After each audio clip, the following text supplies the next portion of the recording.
para sa Antique News Updates, ang mga balita nga natipon kang PAO News Team. Sorpresa halin kay Governor Kajao para sa mga mangingisda.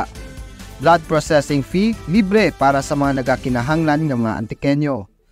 Barangay Affairs kada Martes nga adlaw, halin sa PAO News Center, ang inyong tagbalita.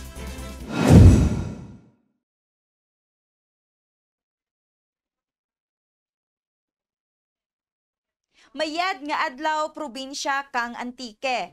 Para sa dugang nga detalye kang balita, sorpresa halin kay Governor Kajao para sa mga mangingisda. Sa dugang nga detalye kang balita, dya ang akin report. Sorpresa halin kay Governor Kajao para sa mga mangingisda. Kabahin kang pagselebrar kang National Women's Month, nagsorpresa sa pagbisita ang gobernadora sa Purok Banay-Banay, Barangay San Pedro, San Jose. Dugang pa sa anang pagbisita, dara na ang mga food packs kag solar-powered radio para sa mga asawa kang mga mangingisda sa Banay-Banay. Kung sa diin, tanaman ang nagtugro kang baga nga kasaysayan kang nasambit nga selebrasyon. Sa nangin payag kang gobernadora, ana ginhambal nga sa kadya nga tion, tugruan man kaig talupanged ang mga kababaihan kag mga mangingisda sa San Pedro. Tungod sa kadya, gina-enjoy rin kang mga kababaihan ang pribilehiyo nga kauna para lang sa mga lalaki. Ginkilala man ni Governor Kajao si Elona Jane Escarza Fajarillo sang kababayi nga ginpili nga magbulig sa anang bana nga magpangisda. Babayi nga maisag nga nagapalawod. Sugalaw ang mga balid para lang magpanakop kang isda. Bilang sabat, suno sa gobernadora na magatugro bulig parehas kang livelihood assistance para masuportahan na ang anang pamilya. Para sa Antique News Update, Manuela P. Samulde, PIO Antique.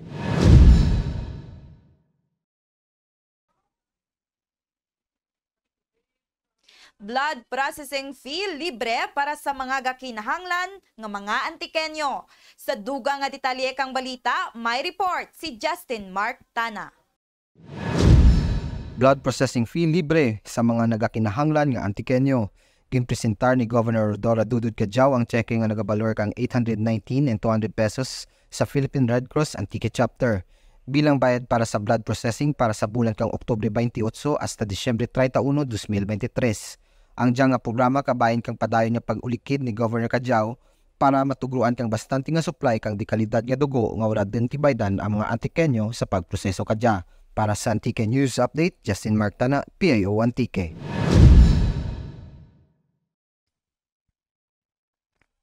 Barangay Affairs Day kada Martes nga adlaw. Sa dugang nga detalye kang balita, may report si Dayan Train. Barangay Affairs Day kada Martes nga adlaw. Kada Martes nga adlaw nagandugag ang mga barangay officials, labi na gid ang mga barangay kapitan para magpalabot kang anda kinahanglanan kay Governor Dodot Kajao. Paagi sa among nga programa, personal gid nanda nga maistorya si Governor Kajao kag magpangayo ang mga nagkakaigaw a serbisyo halin sa gobyerno probensyal. Nagatugro man si Governor Kajao kang reflectorized vest nga anda gid magamit sa pagmaintenar kang katawhay sa anda barangay. Para sa Antique News Update, Dayan Train, PIO Antique.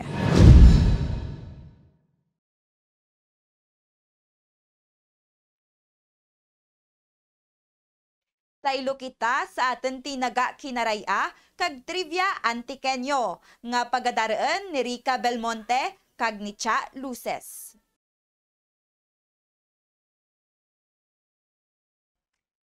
Mayad nga adlaw mga kasimanwa. Ang aton tinaga kinaraya kadya nga adlaw amo ang pag-ulikid. Diyan nagakahulugan nga pagtugro kang tuman nga atensyon ukon pagpalangga sa sangkabagay.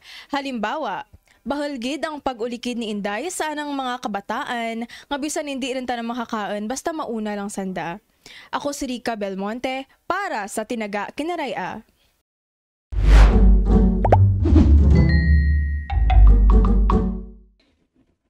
Mayad nga adlaw mga kasimanwa, kamaan bala kamo nga may 3 kita ka klase kang indigenous people nga ginakabig regya sa atin probinsya. Andya nga mga IP groups, simbolismo kag isara sa refleksyon kang atin kultura kag kinaadman. Andya nga mga IP groups amo ang mga ati, kuyunon kag iraynon bukidnon. Ako si Cha, kag kita ay kita sa masunod nga edisyon kang Trivia Antikenyo.